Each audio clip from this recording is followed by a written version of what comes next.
is any legacy that we can uphold of Jerry John Rawlings, let us first and foremost forgive him for what in our eyes and estimation seemingly excesses in his utterances and in his doings.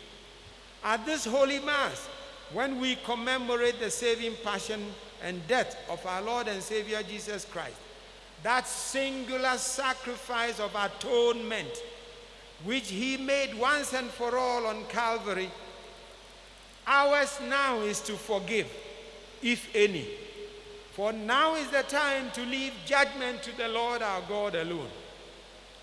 Let St. Paul's words to the Corinthians be our guide, and I quote, "Therefore, do not make any judgment before the appointed time, until the Lord comes, for he will bring to light what is hidden in darkness, and will manifest the motives of our hearts, and then everyone will receive praise from God."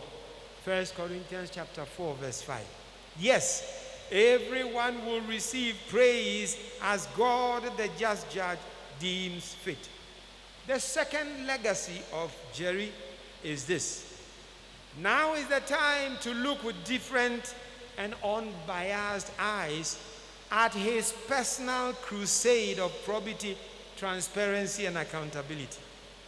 Let us take oath today in the presence of God to work conscientiously to establish these virtues of probity, accountability, and transparency in our own individual lives and in the social and political life and service of our country, Ghana.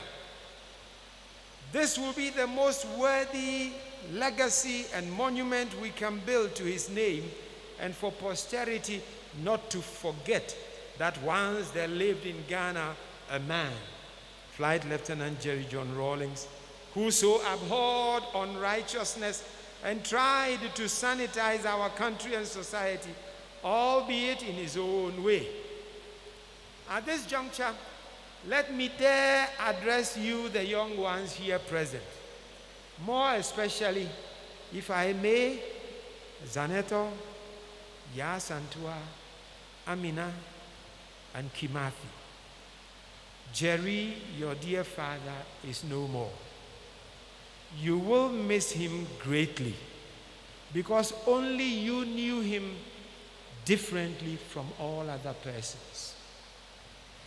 Dear Madam Nana Konedu, you will greatly miss him, with whom you shared over 6 decades of life.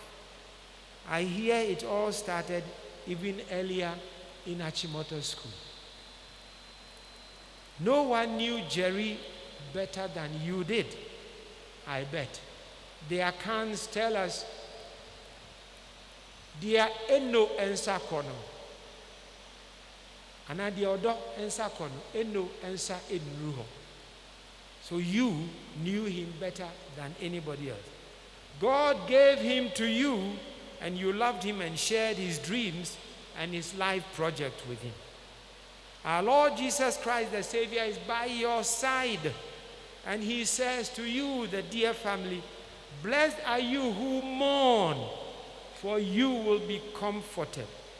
May God comfort you. Never forget to pray in times of loneliness and sorrow to Christ Jesus.